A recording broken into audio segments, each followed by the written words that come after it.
네, 여기는 2023 서울 모빌리티쇼 현장입니다. 3월 30일부터 4월 9일까지 열흘 동안 열리는 행사인데 사실 이 모터쇼의 규모가 점점 날이 가면 갈수록 축소가 되고 있어요. 이거는 비단 국내 시장뿐만 아니라 해외 다른 모터쇼도 마찬가지입니다. 그래서 옛날 같은 경우에 서울 모빌리티쇼가 킨텍스 이전 시장, 일전 시장 이렇게 동시에 열리던 때가 있었는데 지금은 일전 시장에서만 열린다는 점 일단 확인하시고 이 모빌리티쇼에 참가한 부스를 돌아보면서 간략하게 어떤 차량들 좀 중심적으로 보면 좋을지 말씀드리도록 하겠습니다. 네, 그럼 지금부터 한번 출발해 보도록 하시죠. BMW는 옛날부터 이 BMW 계열사들, BMW 모터라드, BMW의 바이크를 관장하는 브랜드죠. 그 다음에 BMW 미니 이렇게 합동으로 부스를 좀 꾸며놓곤 했어요. 이번에도 마찬가지입니다. 이쪽은 쫙 BMW 부스고요. 저 뒤쪽은 미니 부스고 그 다음에 모터라드, 바이크 역시 전시가 되어 있을 예정입니다. 일단은 그 중에서 딱 한 대만 제가 꼽으라고 하면은 미니의 비전 어바넌트라는 컨셉카를 주목하라고 말씀을 드리고 싶은데요. 전기차로 가면은 좀 더 공간감 자체를 확대하는 거, 이게 중점이 되는데 미니 말 그대로 작은 차 브랜드잖아요. 거기에서 공간감을 어떻게 내뿜을 것인가를 상당히 미니다운 좀 톡톡 튀는 느낌으로 만든 차량이 저 어바넌트 컨셉이라고 말씀드릴 수 있을 것 같아요. 일단은 컨셉트카 디자인이기 때문에 상당히 모든 것들이 좀 극대화되고 최대한 모든 상상력을 동원한 차량이거든요. 그래서 일단은 공간감 자체, 개방감을 높이기 위해서 앞 창문이 이렇게 해치로 통째로 열리는 이런 모습도 보실 수 있잖아요. 이렇게 밑에 깔린 이런 미니의 그릴 같은 것들을 형상화해서 여기에다가 이렇게 넣기도 했고요. 이런 바퀴도 보면은 너무 귀엽지 않아요? 옥색 약간 고무로 된 것 같은 느낌으로 이렇게 되어 있고 여기에도 이렇게 조명이 들어오는 것을 확인할 수 있습니다. 일단 극단적으로 운전석 쪽에 도어가 없어요. 오른쪽에 상당히 큰 슬라이딩 도어가 있는데 도어 자체가 워낙에 크니까 뭐 한 번에 한 동시에 2명 들어갈 수도 있을 것 같고요. 이 배터리 용량 자체가 커야지 주행 거는 거리가 좀 길어지잖아요. 그래서 좀 귀엽장한 디자인에 비해서 차체 크기는 생각보다 조금 큰 편이에요. 차량의 전폭도 제법 큰 편이어서 이렇게 와서 실내 쪽 보시면은요, 플랫한 바닥면에 생각보다 상당히 넓은 공간을 가지고 있는 것을 확인할 수 있습니다. 가죽이나 이런 거 없고 째다 약간 진물 같은 느낌들 많이 쓴 것들을 확인할 수 있고 우리 쿠션 같은 거 끌어안고 이러고 있고 싶은 그런 느낌 있잖아요. 그런 느낌으로 포근하게 디자인되어 있는 거 확인하실 수 있습니다. 전면 램프도 약간 이퀄라이저 바처럼 이렇게 움직이는 모습 보여줬다면 후면의 라이팅도 이렇게 비춰지는 모습으로, 만약에 시동이 꺼져 있거나 그런 상황이라면 뭐 라이팅이 어디에 있는지 이런 것 전혀 안 보이고 그냥 이런 구멍 같은 것들 이렇게 뽕뽕뽕뽕 나 있잖아요. 그런 모습으로만 상당히 좀 깔끔하게 되어 있는 디자인이겠죠. 소형차를 전문적으로 생산하는 미니라는 브랜드의 이 전기차 시대는 어떻게 될 것인가 라는 것에 있어가지고 좀 많이 의문을 품을 수 있는데 우리 미래 미니는 이렇게 만들 거야 라는 명확한 포인트인 것 같아가지고 저는 BMW 미니 부스에서는 이 차량 한번 보시면 좋을 것 같다 라고 추천을 드립니다. 자, 우리가 사실 모터쇼에 오는 이유 중에 하나가 멋있는 차, 길거리에서 흔하게 볼 수 없는 차량들 보기 위해서 오는 것도 있는데 이 전기차 시대가 도래함에 따라서 차들이 점점 다 뚱뚱해지고 있단 말이에요. 저처럼요. 그 와중에 벤츠에서 이렇게 멋있고 아름다운 차를 만날 수 있습니다. 네, 7세대 SL이에요. 벤츠 내연기관 모델들이 좀 쓰는 이런 디자인들이 있어요. 역삼각형 이런 것들이 사실 다른 차에 들어갔을 때 막 그렇게 이쁘게 잘 어울린다라는 느낌 못 받았었는데 7세대 SL에는 상당히 좀 찰떡인 모습 보여주거든요. 날렵하면서도 우아하면서 고급스러운 이런 디자인들을 보여주고 있습니다. 그래서 이 차량 4월 달에 출시할 예정이라고 하는데요. V8 엔진입니다. 이 전기차 시대에 V8이라니 얼마나 반가운 소리인지. SL 모델 최초로 4륜구동이 들어갔다고 해요. 컨트롤을 위해서 이 4륜구동을 넣은 것 같은데 그런 약간 기념비적인 차량이기도 하고요. 어떻게 보면은 마지막 내연기관 SL이 될 수도 있겠죠. 포르쉐는 올해 브랜드 75주년을 맞이해가지고 이렇게 75가 좀 강조되어 있는 이런 숫자들을 많이 쓴 것을 확인할 수 있는데 일단은 메인 무대에 있는 이 모델 포르쉐 비전 357이라고 하거든요. 오른쪽에 있는 저 빨간색 모델 보이시나요? 지금의 포르쉐를 있게 만든 바로 356이라는 모델이거든요. 저 모델을 기반으로 해가지고 현대적으로 재해석한, 그래서 컨셉트카입니다. 디자인 스터디 컨셉이고요. 포르쉐를 좋아하시는 분들이라면은 상징성에 대한 것들이 상당히 많이 많이 들어가 있는 그런 컨셉트 모델들이 전시가 되어 있기 때문에 상당히 좋아하실 것 같거든요. 여기 있는 이 차량은 포르쉐 전기차인 타이칸 4S 크로스 투리스모입니다. 아니 뭐가 이게 특별하다고 여기까지 와가지고 이걸 뭐라고 하느냐라고 하시면요, 작년에 이 포르쉐 코리아 그리고 포르쉐 에이지 그리고 블랙핑크의 제니가 같이 콜라보레이션 했던 거 혹시 기억하시는 분들 계시나요? 네, 바로 그 모델입니다. 제니 루비 제인이라는 모델명을 가지고 있는데, 휠 컬러라든가 로고에 있는 이런 컬러, 제니가 좀 픽한 컬러고 그것을 포르쉐가 만드는데 도와줬다고 해요. 저는 이 차량을 선정한 게 이 차가 서울 모빌리티 쇼 기간 동안에 경매에 붙여진다고 합니다.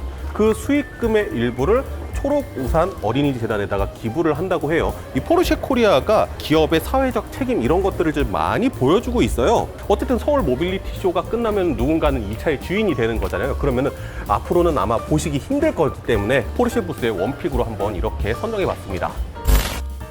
테슬라는 뭐 사실 오늘 따로 기자들 대상으로 브리핑도 안 했고요. 그냥 조용하게 지나가고 있는 것 같습니다. 그리고 사실 이 부스 크기도 그렇게 크지도 않고요. 위치도 가운데쯤에 있어가지고 사람들 인파에 밀려갖고 지나가다가 못 보실 수도 있으니까 말씀을 드리도록 하겠습니다. 일단은 우리 테슬라면 섹시하시죠? S3XY 모델을 전체 다 내놓는데, 그 중에서도 이제 모델 S랑 모델 X 플레드 모델, 이거 신형 모델이잖아요. 뭐 디자인적인 변화는 크지 않지만 파워트레인의 변화라든가 좀 그런 게 큰 모델인데, 그 모델들이 다 들어와가지고 전시가 되어 있습니다. 그래서 30분에 한 번씩 이렇게 점등 행사한다고 해가지고 시간 맞춰서 왔는데 오늘은 프레스데이라서 안 하시나 봐요. 요크 스티어링 휠 저 처음 보거든요. 과연 이거 가지고 운전을 할 수 있을까라는 것이 좀 궁금하긴 해요. 그만큼 이 FSD에 대해 가지고 이 테슬라가 좀 자신감을 가지고 있는 모양인 것 같은데, 미국에서 일론 머스크가 딱 하고 보여줬던 테슬라 봇 역시 이렇게 들어와 있는 거 확인하실 수 있으시니까 이렇게 보면은 테슬라 부스는 다 보셨다 이렇게 확인하시면 될 것 같습니다. 이번 부스는요, 쌍용 아닙니다. 쌍용 미국 갔어요. KG 모빌리티입니다. 이제는 더 이상 쌍용이라고 부르지 않고 KG 모빌리티로 불러야 됩니다. 개인적으로는 쌍용이라는 이름이 좀 더 입에 잘 붙긴 하는데, 이 쌍용 부스가요, 의외로 부스 면적도 크고요. 볼 게 은근히 있습니다. 우리가 쌍용이란다. 또 쌍용이래.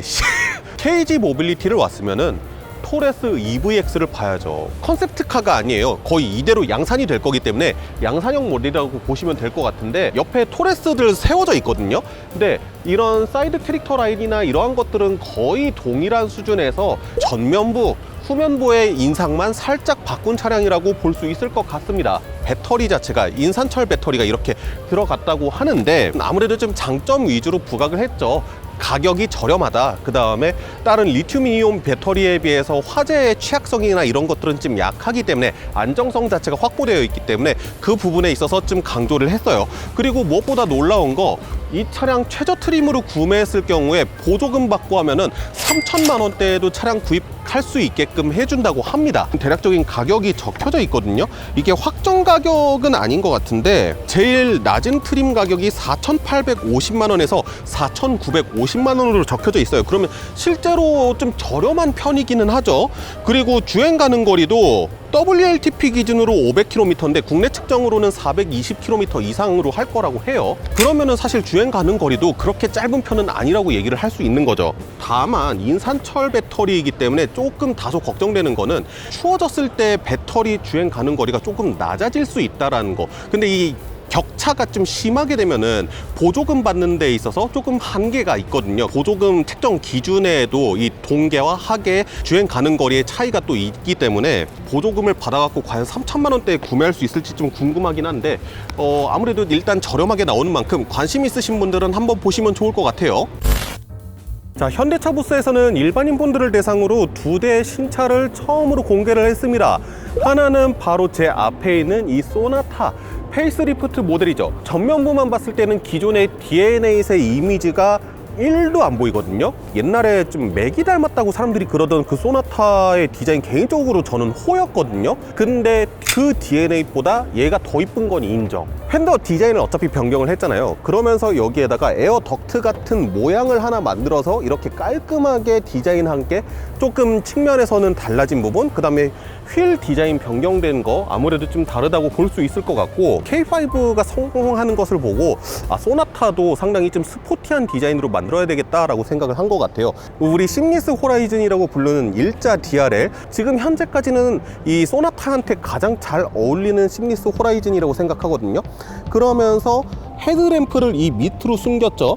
이게 좀 어둡게 처리돼서 마치 하나의 덩어리처럼 이렇게 디자인을 한 것을 확인할 수 있으며, 위쪽이 좁게끔 이렇게 디자인을 해서 마무리했잖아요.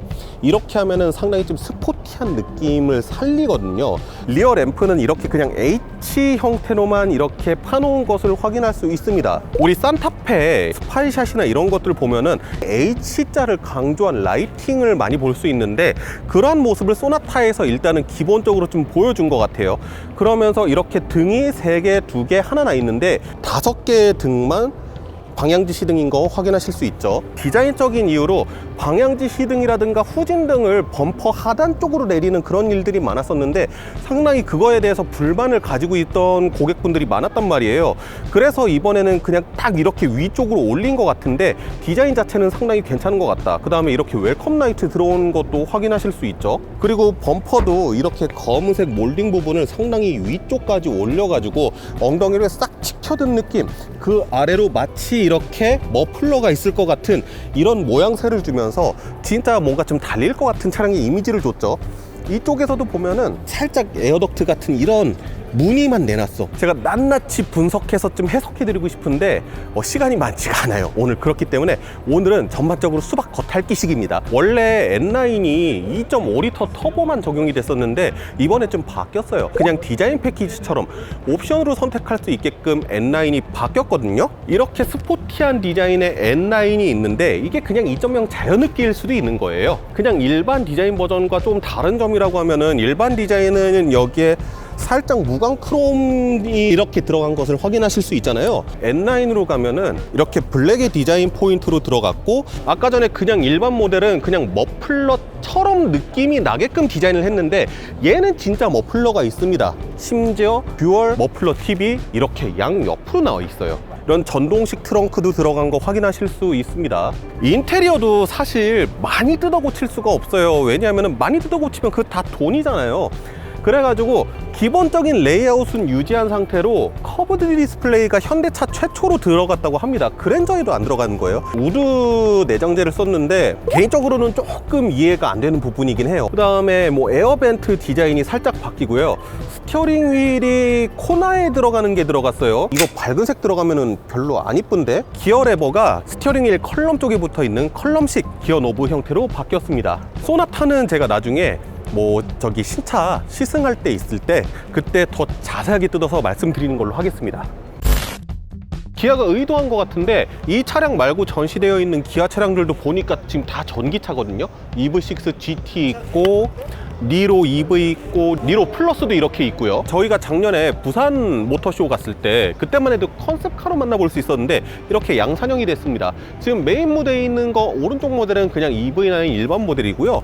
저 왼쪽에 있는 게 조금 더 스포티한 디자인을 담은 EV9 GT 라인 디자인이라고 말씀드릴 수 있을 것 같아요. EV9은 이 이후에 아예 고성능 모델인 EV9 GT까지 나온다고 하거든요. 상당히 큰 사이즈의 휠이 들어갔는데 이게 몇 인치짜리 21인치짜리 휠이 들어가네요. 아직 확실하게 인증을 안 받았기 때문에 정확히 일회 충전에 몇 킬로미터를 갑니다 라고 공표를 못하지만은, 그래도 일회 충전 시에 500km 이상 가는 것을 목표로 한다고 해요. 근데 그 500km 이상을 가는 목표가 19인치 휠 기준 EWD 기준이라 그랬거든요. 그러니까 EV9의 제일 낮은 휠은 19인치 휠이 들어간다 라는 걸 대충 짐작할 수 있겠죠. 그리고 배터리는 99.8kWh 배터리가 들어가면서 지금까지 현대 기아 통틀어서 가장 큰 용량의 전기 배터리가 들어가게 됩니다.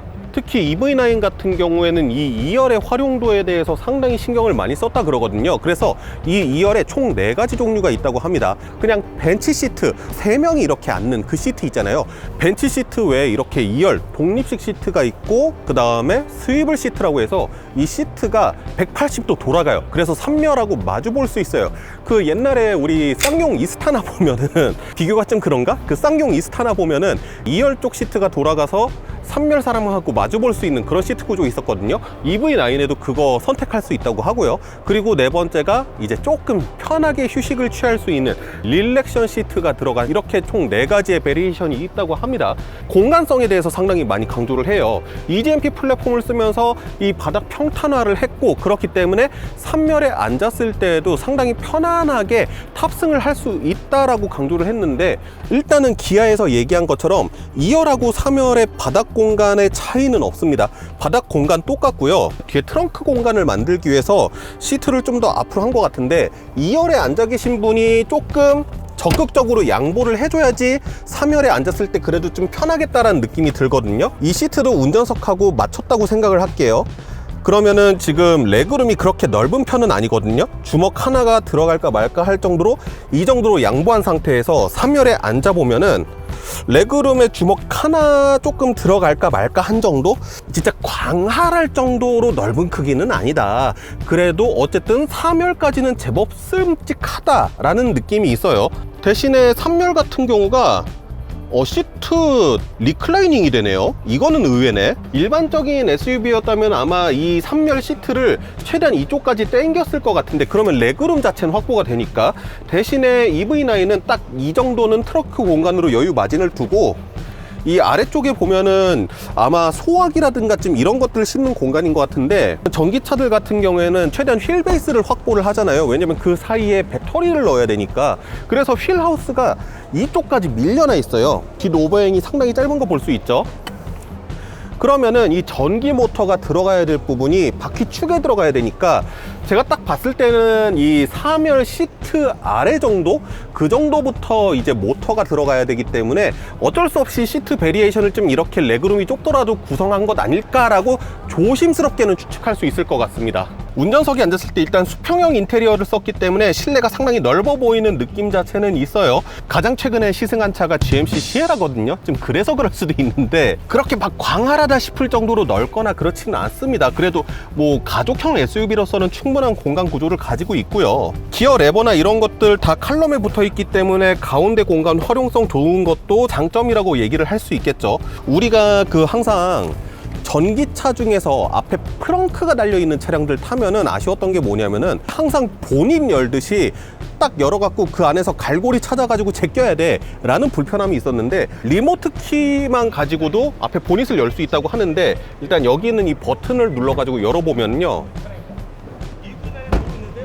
옛날에는 이렇게 보닛이 살짝 뜬 상태에서 막 걸쇠를 찾아갖고 막 연이 뭐 걸쇠 어딨니, 갈고리 어딨니 이랬는데, 지금은 그냥 이렇게 열면 되는 겁니다. 이거는 듀얼 모터 모델인 것 같아요. 그렇게 큰 짐 공간이 들어가 있지는 않고요.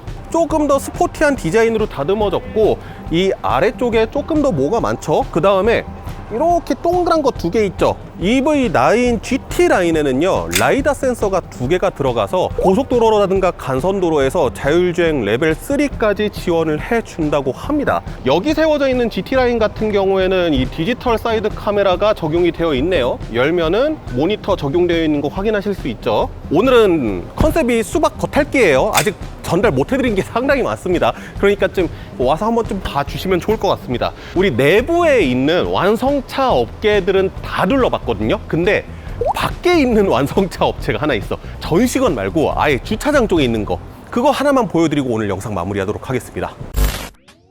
외부에 나와 있는 업체가 있으니 바로 르노코리아입니다. 르노코리아는 이 전시장 안에 부스를 마련한 게 아니라 이렇게 야외에다가 별도로 부스를 마련했어요. 그래서 가장 최신형 모델이 뭐냐면은 바로 QM6 페이스리프트 버전 모델이거든요. 그래서 안에 들어가 보면은 일단은 차량들이 상당히 많이 전시가 되어 있습니다. QM6 퀘스트에 대해서 관심 있으신 분들이 좀 많이 계실 텐데, 아무래도 좀 실물 확인하는 데 있어가지고 좀 어려움이 있었을 거예요. 이렇게 실외에서 확인해 볼 수 있다는 점, 입장료 안 내고도 밖에 있는 거니까 볼 수 있겠죠? 아마 그렇지 않을까 싶은데, LPG 도넛 탱크가 들어가야 되거든요. 그래서 바닥이 조금 높습니다. 이 상태에서 아무 짐도 안 실으면은 한 이 정도 공간이 나와요. 그래서 아무래도 차박을 좀 염두에 두고 이렇게 공간을 세팅하신 게 아닌가라는 생각이 듭니다. 따로 이렇게 창문을 내리는 스위치라든가 그런 것은 없는 거 확인하실 수 있죠. 특히 르노코리아 같은 경우 이렇게 야외 체험 행사가 있거든요. 그래서 XM3 이테크라든가 그냥 일반 XM3 이런 모델들 SM6까지 해서 일단 르노코리아에서 현재 판매 중인 차량 아마 마스터 제외하고는 전부 다 이렇게 있지 않을까라는 생각이 듭니다. 시간 안에 모든 전시장을 다 둘러보고 설명드리기 위해서 상당히 수박 겉핥기식으로 말씀을 드렸다는 점 좀 유의해 주시고 봐주시면 좋겠습니다. 특히 오늘쯤 많이 관심을 얻었었던 EV9이라든가 소나타 페이스리프트라든가 이런 차량들 신차 출시하고 그렇게 되면 저희가 시승이라든가 이런 거 통해서 여러분들께 최대한 널리 알려드릴 수 있도록 하도록 하겠습니다. 네, 지금까지 저는 시어머니의 권혁재필이었고요. 앞으로도 재미있는 자동차 관련 소식들로 찾아뵙도록 하겠습니다. 감사합니다.